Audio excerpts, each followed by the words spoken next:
बेटा एकाग्र हो जाओ मेरी तरफ। अपने लोग पढ़ेंगे आज जैव प्रक्रम का पहला पॉइंट, जैव प्रक्रम।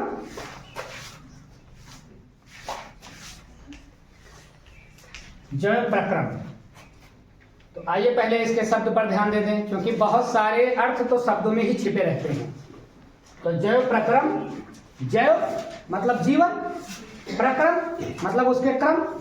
ऐसी सारी गतिविधियां, ऐसे सारे क्रम जो हमारे जीने के लिए जरूरी हैं, वो सारी प्रक्रियाएं कहलाएंगी जैव प्रक्रम। मतलब वो सारी क्रियाएं जो किसी जीवधारी के जीवित रहने के लिए जरूरी हैं, वो प्रक्रियाएं बेटा क्या कहलाएंगी?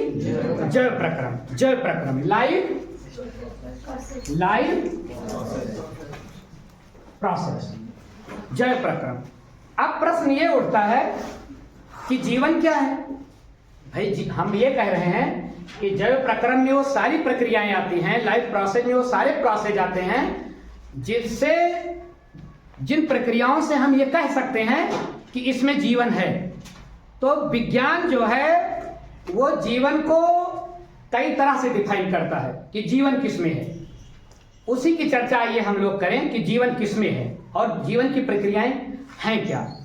अब वो सारी प्रक्रियाएं, वो अमीबा से लेकर के ब्लू व्हेल तक की सारी प्रक्रियाएं जिससे उनके जीवन का अनुरक्षण होता है, मतलब जिससे उनका जीवन बना रहता है, वो सारी की सारी प्रक्रियाएं जैव प्रक्रियाएं होती हैं। तो एक लाइन की डेफिनेशन आप समझ रहे हो, वो सारी प्रक्रियाएं जिससे जीवन का अनुरक्षण होता हो।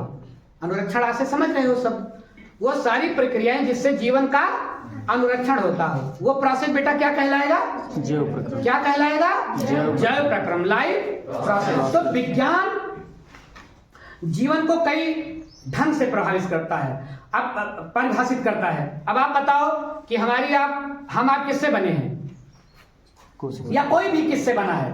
फ्रॉम अमीबा टू व्हेल, सभी लोग किससे बने हैं? सेल से। किससे बने हैं? सेल, कोशिका से। और कोशिका को डिफाइन हम करते हैं तो क्या करते हैं कि कोशिका किसी भी जीवधारी की, कोशिका किसी भी जीवधारी की संरचनात्मक और क्रियात्मक इकाई होती है। तो बेटा चूंकि हम कोशिका से बने हैं, तो कोशिका का जो लक्षण होगा वो हम सबका लक्षण है। जो जो लक्षण कोशिका में पाए जाएंगे, जैसे घर की इकाई क्या होती है? ईंटा। ईंट सबसे छोटी इकाई है। ईंट जुड़ेगी तो दीवार बनेगी, दीवार जुड़ेगी तो कमरा बनेगा, कमरा जुड़ेगा तो घर बनेगा।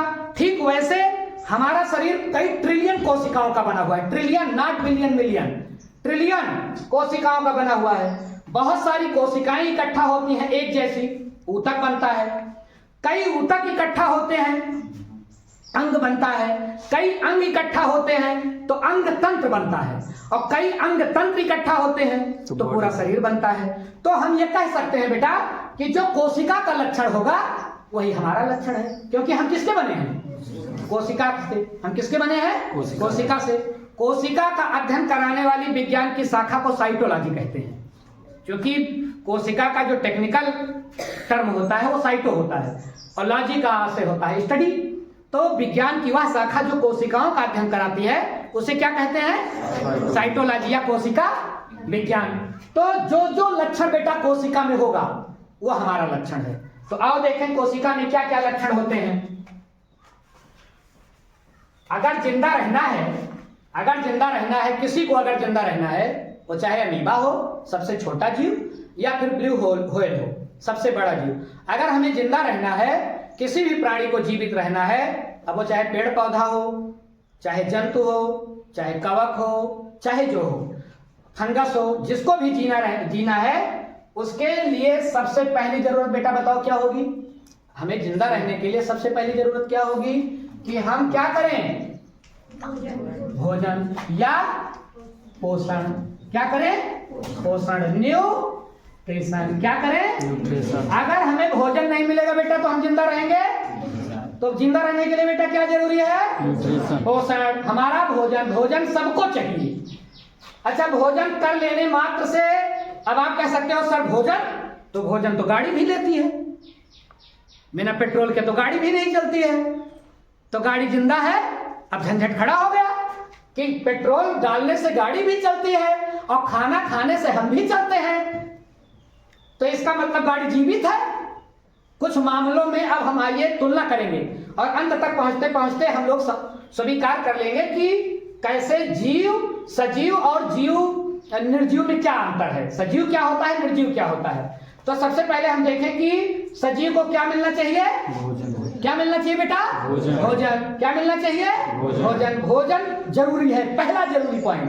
अब जो जो जीवधारी भोजन करते हैं वो सजीव हैं। अभी गाड़ी को अलग रखिएगा, क्योंकि गाड़ी में भी पेट्रोल लगता है, डीजल लगता है, बैटरी लगती है, तो अभी गाड़ी को अलग रखें। लेकिन आप दिमाग में दौड़ा कर जरूर रखें कि अरे गाड़ी चलाता है, पेट्रोल डाले, तो एक मतलब केवल यह एक लक्षण ना आए जीवन है, क्योंकि भोजन करने से तो गाड़ी भी चलने लगती है, तो अकेले यही लक्षण नहीं है। अच्छा, भोजन करने मात्र से ही बेटा काम चलेगा ना।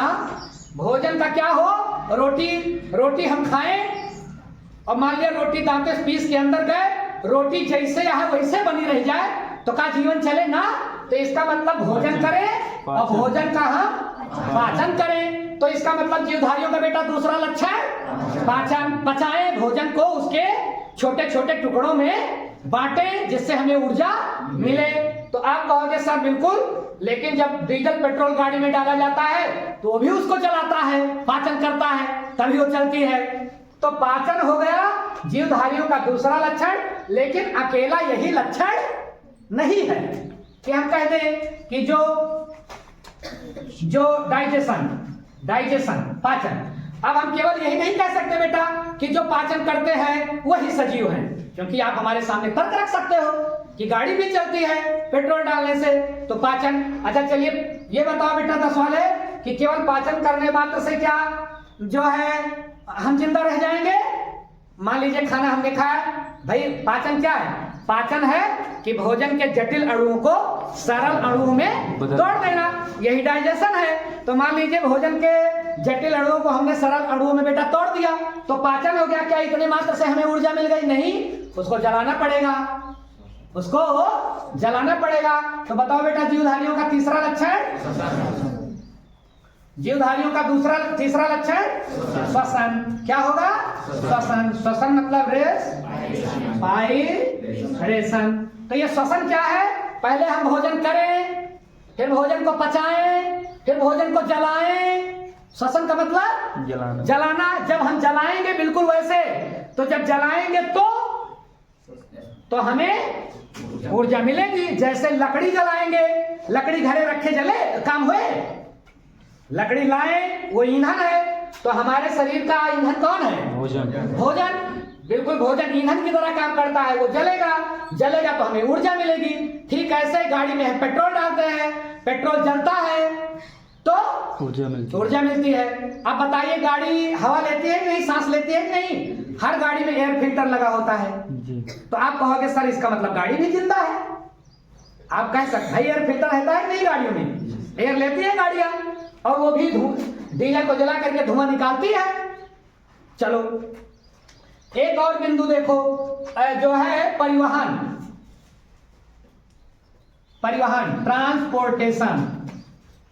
ट्रांसपोर्ट। अब जो भोजन हमने किया मुंह में गया, मुंह से ग्रास नली में गया, ग्रास नली से आमाशय में गया, आमाशय से छोटी आंत में गया, छोटी आंत से बड़ी आंत में गया, इतना तय किया, तो का भोजन वहीं रह जाए, पूरे होल बॉडी में पहुंचे? तब तो अंगुली को ऊर्जा की जरूरत नहीं है, दिमाग को ऊर्जा की जरूरत नहीं है, पैर को ऊर्जा की जरूरत नहीं है, सबको पहुंचाने वाला भी तो कोई होना चाहिए। तो बेटा वो क्या होगा?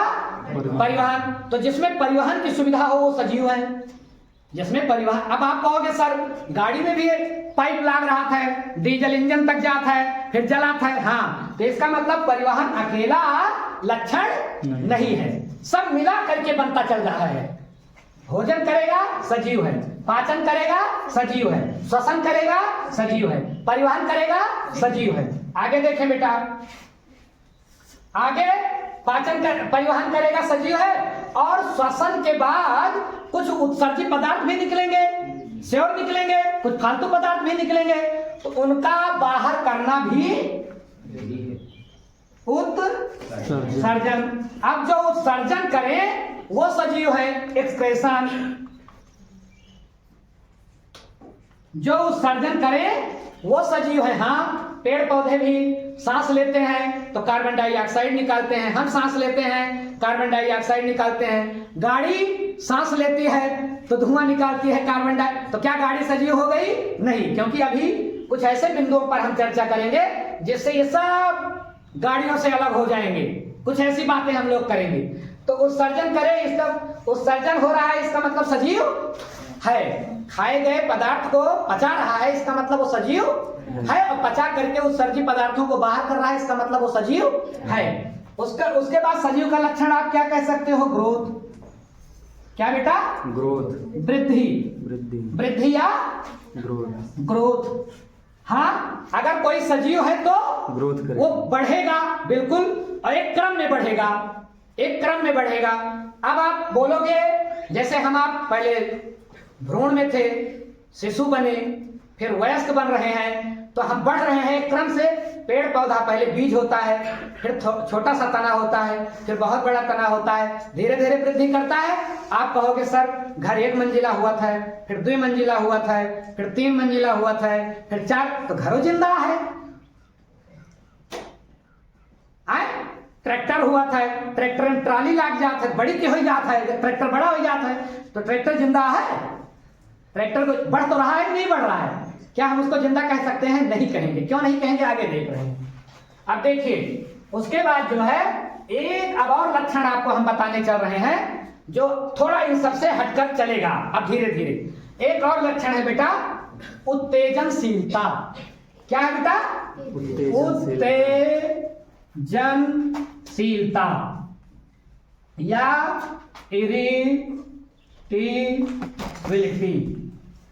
इरिटेबिलिटी। उत्तेजनशीलता, उत्तेजनशीलता क्या है? उत्तेजनशीलता वो घटना है बेटा कि हम ऐसे बैठे हैं, कोई हमें सुई चुभोए तो अपने सब उछक जाओ जी, अपने सब उछक जाओ।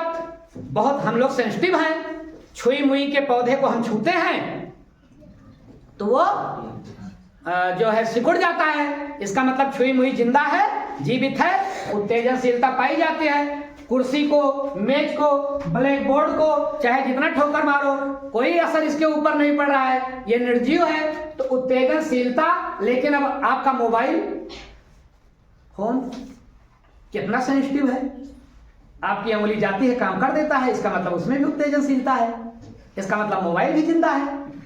भाई उत्तेजनशीलता है कि नहीं मोबाइल में? मोबाइल में उत्तेजनशीलता है कि नहीं बताओ भैया? कंप्यूटर में एयर जाती है, मतलब आप मशीन से तुलना कर सकते हो, लेकिन ये सारे लक्षण आप चाहो तो मशीनों से जोड़ करके देख सकते हो और आप एक तर्क लगा सकते हो कि सर ये सारे लक्षण तो कहीं ना कहीं मशीनों में पाए जा रहे हैं, मोबाइल में उत्तेजनशीलता होती है। अब सीसीटीवी कैमरा, सीसीटीवी हमारी आंखें देखती हैं, पेड़ पौधे, जगदीश चंद्र बसु कहते थे कि पेड़ पौधे इतने सेंसिटिव होते हैं कि अगर वो जान लेते हैं कि मुझे कोई काटने आ रहा है, कि मुझे कोई पानी देने, अच्छी भावना के साथ कोई मेरे पास आ रहा है कि खराब भावना के साथ, पेड़ जान लेते हैं, प्रफुल्लित हो जाते हैं। जब देखते हैं मेरा माली आ रहा है तो प्रफुल्लित हो जाते हैं, और जब देखते हैं कि ऊट कटर आ रहा है, लकड़हारा आ रहा है, लकड़कटा आ रहा है, तो पेड़ के अंदर एक सिहरन पैदा हो जाती है, एक उलझन पैदा हो जाती है। इसका मतलब पेड़ बहुत सेंसिटिव है। हम भी, अच्छा अपने लोग नहीं जान लेते हैं कि कौन आ रहा है, अपने लोगों का कोई हितैषी आता है तो आंखों में चमक आ जाती है, और अपने लोगों को कोई प्रिय नहीं है वो आता है तो थोड़ा अपने लोग अंदर से मुरझा जाते हैं कि नहीं मुरझा जाते हैं? तो ठीक हम लोगों के अंदर क्या है? उत्तेजनशीलता है, संवेदनशीलता है। वैसे संवेदनशीलता अलग बिंदु है, उत्तेजनशीलता अलग बिंदु है, लेकिन दोनों समझ रहे हो ना? उत्तेजनशीलता मतलब किसी बाहरी प्रतिक्रिया के प्रति हमारी क्रिया, जैसे हमको किसी ने सुई चुभोई तो हमने हाथ हटा लिया, तो ये उत्तेजनशीलता है। संवेदनशीलता आप समझ रहे हो, सुख दुख से उसका मतलब है। अब ये सारे लक्षण तो हम कह सकते हैं कि मशीनों में भी है। अब और आप देखें एक चीज और देखें, गमन। 8वां लक्षण क्या है बेटा? गमन मतलब गति। अब हम कह सकते हैं कि मोशन, हम कह सकते हैं कि जो चले वो जिंदा है। तो अब पेड़ पौधे और हम में ही झंझट खड़ा हो गया। हम लोग चल लेते हैं, हम जिंदा हैं, पेड़ पौधे नहीं चल पाते, तो क्या वो मरे हैं? और आप इस आधार पर ये भी कह सकते हो कि गाड़ियां चलती हैं, तो क्या वो जिंदा हैं? यद्यपि जीवन के कई लक्षणों में गति भी एक लक्षण है, लेकिन अकेली गति ही वो जीवन का लक्षण नहीं है। बहुत सारे लक्षणों का समावेश है जीवन, क्योंकि नाम क्या है चैप्टर का? जय प्रक्रम। कई प्रक्रियाएं मिल करके जय प्रक्रम का निर्माण करती हैं। अब आगे देखें, ये जो है गति हो गई। अब एक देखें, देखो अपने लोग जानते हैं कि अपने लोगों का ब्लूप्रिंट क्या है? अपने लोगों का ब्लूप्रिंट क्या है? जीवन का ब्लूप्रिंट क्या है? अब ये जो बिंदु मैं आपको बता रहा हूं 9वां, यही वो बिंदु है जिससे जीवधारी को निर्जीवों से अलग किया जा सकता है। 9वां लक्षण, इसमें आपके पास कोई दिमाग नहीं लगेगा हमारा आपका।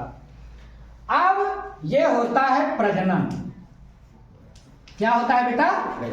रिप्रोडक्शन। ये एक ऐसा जीवधारियों का यूनिक लक्षण है बेटा कि जो आप कह सकते हो कि इससे जीवधारी को निर्जीव से हम बिल्कुल पृथक कर सकते हैं। अच्छा आप बताओ, एक कुर्सी 100 साल रख दीजिए, एक रहे, 2 कुर्सी 4 कुर्सी 10 कुर्सी अपने घर में भेज दिया, उतने तो रहे हो, लेकिन प्रजनन, जीवधारी डीएनए के अंदर क्या गुण पाया जाता है? रेप्लिकेशन। डीएनए अपने जैसा डीएनए बना सकता है, और डीएनए हमारा ब्लूप्रिंट है। तो जीवधारी का सबसे बड़ा लक्षण है कि वो अपने जैसी प्रतिकृति बना सकता है, अपने जैसा जीव बना सकता है। बस अब दिमाग लगाओ, तो ये जीवन का सबसे यूनिक सिम्पटम्स है, सबसे यूनिक कैरेक्टर है। कौन? प्रजनन। और प्रजनन क्या कहलाएगा? अपने जैसी प्रतिकृति तैयार कर लेना ही प्रजनन है। यही एक यूनिक। और एक यूनिक और देखें आप, 10वां उपापचय। क्या बेटा? उपापचय। मेटाबॉलिज्म। ये क्या है भैया? मेटाबॉलिज्म उपापचय 2 शब्दों से मिला है। उपापचय शब्द 2 शब्दों से मिलकर बना है। उपचय अपचय, उपचय अपचय, उपचय अपचय, उपचय अपचय। मेटाबॉलिज्म। क्या? मेटाबॉलिज्म को 2 हिस्सों में बांट सकते हो, ये भी एक यूनिक कैरेक्टर है। मेटाबॉलिज्म या उपापचय। देखें, अब इसको आप दो हिस्सों में बांट सकते हो, उपचय और अपचय। उपचय और अपचय। उपचय को बोलते हैं बेटा एनाबोलिक। क्या बोलते हैं? एनाबोलिक। और अपचय को बोलते हैं कैटाबोलिक। ध्यान से समझेंगे बात को।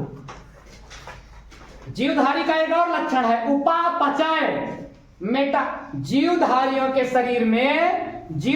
के शरीर में हमेशा कुछ ना कुछ होता रहता है।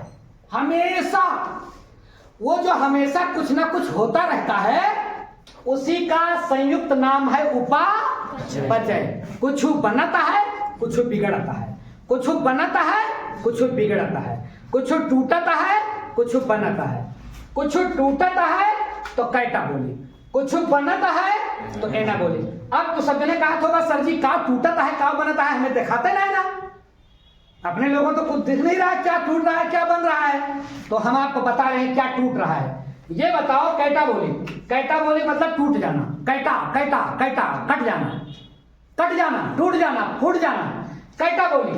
अब कैटाबोलिक बेटा वो क्रिया है हमारे शरीर में जो टूट फूट करवा रही है, जो तोड़ फोड़ करवा रही है। जैसे हमने भोजन किया, रोटी खावागा, अब रोटी में रहा था कि काट पीट हुआ था, दांत काटिस, लार मसानी गए, पेटे में गए, या सीएल मिला, रेनिन मिला, पेप्सिन मिला, ई मिला, ओ मिला, एंजाइम मिला, सब तूर तार के होगा सही कह दी, तो तूर तार के सही करिस ना। तो बताइए भोजन का पाचन कैसी क्रिया है बेटा? क्योंकि तोड़ फोड़ हो रहा है। तो हमारे शरीर की वो क्रियाएं जिसमें कोई चीज टूटता है, ध्यान से सुने, जीवधारियों के शरीर की वो क्रियाएं जिसमें कोई चीज टूटे, और अपने लोगों को पता, हाँ टूटे तो पता चले, कार्बोहाइड्रेट टूटे तो ना पता चले।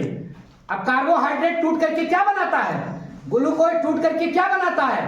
ग्लूकोज जब टूटता है, ग्लूकोज को जब ऑक्सीजन मिलती है, इसकी चर्चा हम लोग अगले सिस्टम में करेंगे।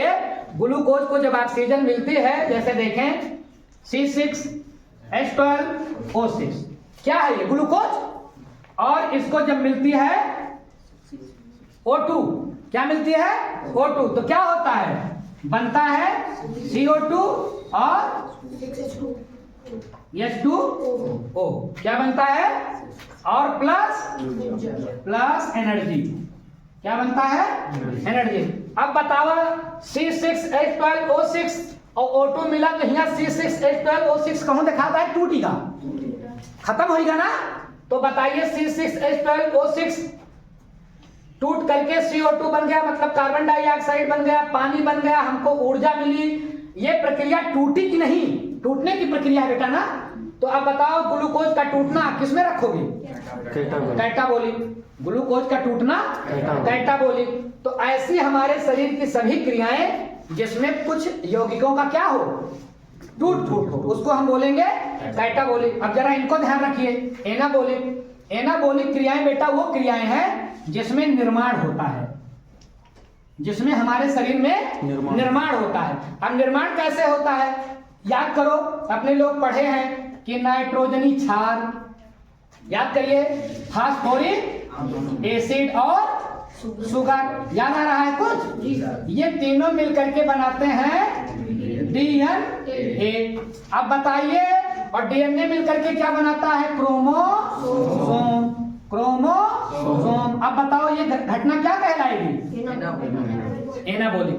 क्योंकि नाइट्रोजनी क्षार, फास्फोरिक एसिड और शुगर, ये जो है फास्फोरिक एसिड और नाइट्रोजनी क्षार और शुगर, ये मिलकर के डीएनए बनाते हैं, और डीएनए आपस में जुड़ करके क्रोमो। अब बताइए ये क्या हो रहा है? बन रहा है, बिगड़ रहा है?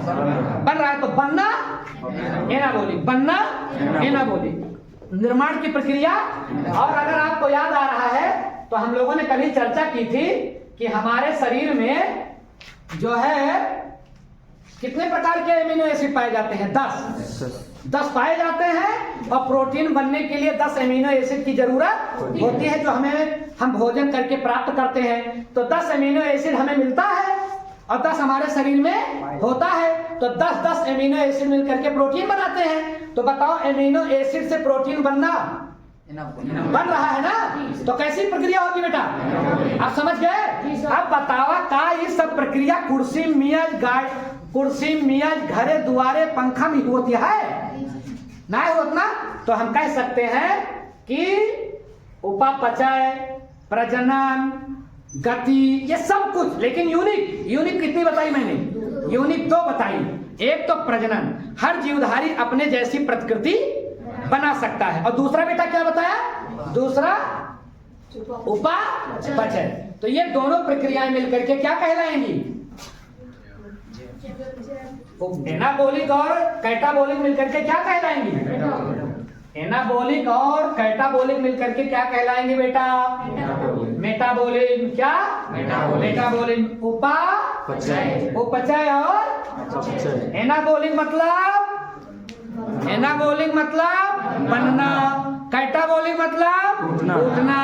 अगर ऐसी दोनों प्रक्रियाएं मिल रही हैं हमारे शरीर में, तो हम कह सकते हैं कि हमारे शरीर में मेटाबॉलिज्म हो रहा है। और इन सारी प्रक्रियाओं को विज्ञान की एक शाखा अध्ययन करवाती है।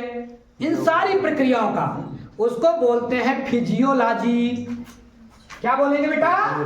फिजियोलॉजी। तो विज्ञान की वो शाखा जो जीवन की प्रक्रियाओं का अध्ययन कराती है। मेरे साथ साथ विज्ञान की वो शाखा जो जीवन की प्रक्रियाओं का अध्ययन कराती है, फिजियोलॉजी।